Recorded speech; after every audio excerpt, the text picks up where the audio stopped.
આજરોજ ખેડા ડેપો ખાતેથી નવીન 3 બસો ગુર્જરનગરી અને 5 સાદી એક્સપ્રેસ આમ કુલ 8 બસોનું માતરના ધારાસભ્ય કલ્પેશ પરમારની ઉપસ્થિતિમાં લોકાર્પણ કરવામાં આવ્યું।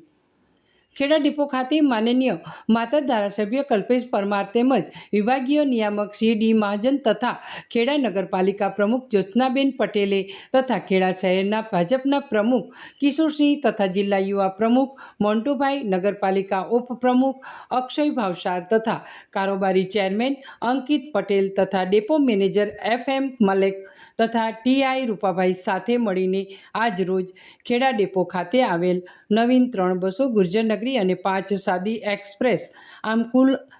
આવેલ 8 બસોનું લોકાર્પણ કરવામાં આવ્યું અને આ કાર્યક્રમમાં ખેડા શહેરના આગેવાનો અને STના માન્ય 3 યુનિયનના આગેવાનો કર્મચારીઓએ હાજરી આપી હતી। આવેલ મહેમાનો દ્વારા અનાવરણ અને વેલિંગ કરવામાં આવ્યું અને લીલી ઝંડી આપી બસોને રવાના કરવામાં આવી અને કર્મચારીઓ દ્વારા ખુશ થઈ ફુલહાર તથા ફટાકડા ફોડી આ કાર્યક્રમને સફળ બનાવવામાં આવ્યો હતો।